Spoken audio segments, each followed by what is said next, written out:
Hello, welcome to the local weather update. I know it's 11:30 and I'm late. I try to spend as much time away from here as possible, all right? Because it's so hot here. All right. It's anyway, I'll just show you how hot it is in my alley. It's still 83 in the alley. And in my apartment, my air conditioner's having a lot of trouble. Nope, that's not the right picture. Still 77 in my bedroom, so it's hell here. That's why I spend as much time away from here as possible. If that means less videos from me, well, you're just going to have to deal with it. But anyway, you can see there are some thunderstorms that were popping over southeastern Pennsylvania, but for the most part, we had a I have to go way back in the in this loop here to show you we did have a cumulus developing over the Long Island, and you can see here. Then we had that tend to clear over our area. So there are some thunderstorms that look pretty bad actually off to the southwest. If we look at the radar here, let's get this over here. So you can see actually some severe thunderstorm warnings. This isn't our issue. This is more southern New Jersey, southern tip of New Jersey, like Wildwood. Other than that, looks like they've lifted the excessive heat warning is gone. Now we just have an air quality alert and a heat advisory for our area. Looking at the radar in our area, actually, it looks like some thunderstorms have touched up. Yeah, look over here. There are some thunderstorms that have touched off the outflow boundary here over lower Manhattan and part of Brooklyn as well. Well, that's kind of interesting. So let's go to the current conditions outside right now. And again, you see it's 86 in the city. 79, it's a warm, muggy night out there, depending on where you were today. 79, dew point 75. Southwest wind at 3. Not a really, there was a warm breeze today, but not definitely a lot worse than yesterday. And really 81 at Farmingdale. Not really that much different from my alley. 88 at LaGuardia, so my alley's still cooler than LaGuardia. Still dealing with 80s in Jersey. You can see more of a west wind over there. And 31 mile an hour wind gust being reported over here at McGuire Air Force Base. I wonder if that has to do with the thunderstorms. So let's go take a look at what the day was like at Islip. And again, I apologize for the late video, but I just try to stay away from here as much as possible. And you're gonna have to get used to it because it's miserable here and it's really bad for my mental health. Anyway, I'll be addressing that next week when I do my mental health update. But anyway. Looking what the day was like here at Islip. We did get up to 90 today at Islip. Looks like we finally did make it to 90. Very humid conditions today, even though a southwest wind. Really very, very humid conditions out there. And you can see here, 85 at Seagirt. Not much of a sea breeze there at all. I mean, if you were in, let's take a look at Lakehurst, for instance. And Lakehurst was dying today. It was still much worse in Jersey. They were in the 90s all day today. Well, we only deal with temperatures around 90. So let's go take a look at our highs on the map. So our highs around 90 degrees across Long Island, generally speaking. 88 at West Hampton. 84 at East Hampton. So if you're on the Forks, generally upper 80s to low 90s. 93 at LaGuardia. Jersey, mid 90s there. In fact, looks like it got even hotter than that. Let's see. Well, Lakehurst is reporting 94, but 98 south of Toms River, 95. So much hotter in Jersey because, again, that wind is over the land more, and that's why it's hotter. 95 at Newark as well for a high. And so let's look at our lows, and they probably didn't get very far down there. Yeah, mid-70s for the most part. So let's take a look at your statistics, and we'll talk about that severe threat as well. Let's get through this first. Islip, only 89, but it really hit 90 at Islip, so I don't know why it's saying that. It got up to 90. I don't know why it's saying that. But you can see 6 degrees above normal for the day at Islip. Central Park got up to 92, 6 degrees above normal there. And Newark, 95, 8 degrees above normal there. And I forgot to look at yesterday when I did the local weather update. So let's go to the yesterday's here. think this is yesterday's for islip. And islip was 6 degrees above normal yesterday as well, due to that very warm nighttime low.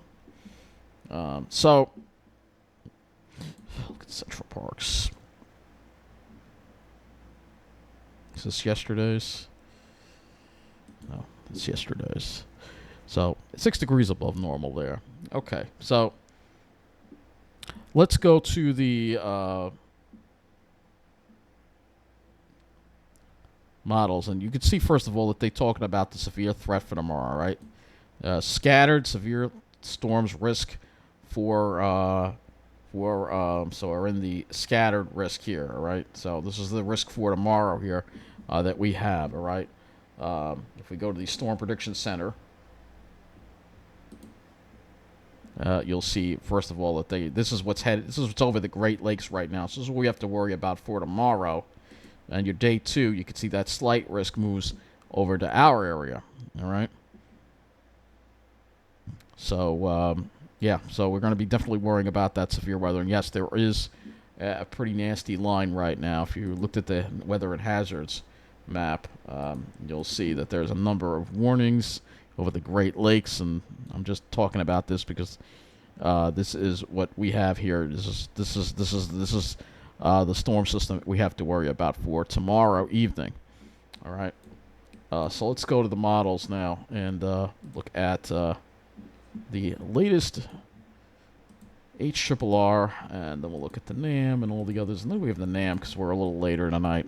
So you can see HRRR actually did predict that little band of little bit of rain there tonight. And then for tomorrow is going to be active. So we stay, nothing happening yet, but you see this storm system coming in, and this is going to bring a line of, could be some pretty nasty thunderstorms through 7, 8 o'clock.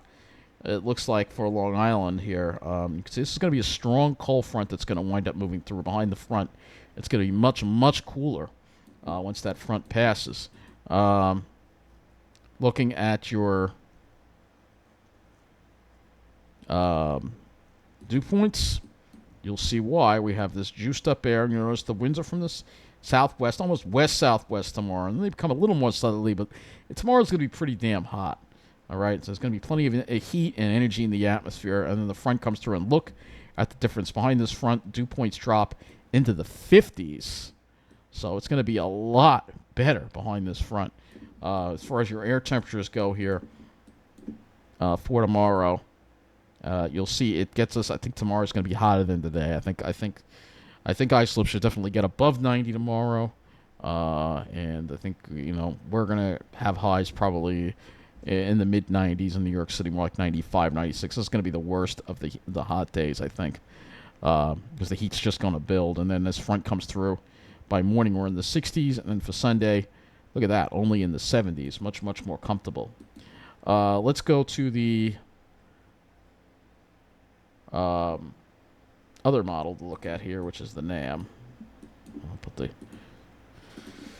I'll put this back on the screen. Sorry I'm moving slow. I'm just... you get back here, it was so nice. I was at Long Beach this evening, and it was just beautiful. I mean, it was such a nice breeze, and, it was really, if you're right on the ocean, it's really nice. But when you come back here, it's just misery. So let's look at the NAM here, and see, NAM is a similar idea. Again, that 8 o'clock time frame is, I think, when we're going to see these storms roll on through, and then a much more improving conditions for your Sunday. I think that's what the NAM is showing. So let's look at the. Sorry, I'm tired. I'm really sorry. This is the RGM, by the way. This is kind of scary. It's a lower resolution model, but. Let's look at the skies on the RGM first of all. So you'll see tomorrow we will have some high clouds around, but the sun will be out. That's going to heat things up. Front comes through, and then Sunday we clear things out, especially by, I think, the afternoon. We'll have mostly sunny skies. But let's get back to this storm, this line of storms. So I want to look at the GFS next here, and I'm not going to look at the skies. We are going to look at the air temperatures for tomorrow. I'm just curious as to what the GFS is projecting for highs tomorrow. Yeah, it's more or less in line with the HRRR. So, yeah, let's go to the Ventu sky next, and we'll go ahead and look at our Cape levels for tomorrow. This is the morning here. Where's the... So as we get to 2 o'clock, you can see the Cape building in the atmosphere. So there is instability. You can see quite a bit of it. The atmosphere is pretty ripe for when this front comes through, and the lifted index is really high. So we have a lot of instability for tomorrow, and that's why we have to worry about that. It's very hard to predict where these storms are going to form and how it's going to look on the radar, but just, I would expect that there may be a severe thunderstorm watch issued for us tomorrow, perhaps, with this line of storms that's going to be coming on through. So, lastly, I'll look at the smoke models, and so this is the vertically integrated smoke. See, no smoke. I'm just trying to see what it looks like for Thursday here. Yeah, I meant for Sunday. Oh, I'm sorry. This place is killing me. All right. Yeah, so it looks good for Sunday. So, hopefully I'll be in a better mental state. I have to come and get into the Pine Barrens, hopefully. But I better end this weather update. So I'm sorry I'm out of it so badly. But it's just taking its toll on me coming here. It's just so hot. It's so hot in this area. So hot in this area. It's just, Anyway, good night and stay cool.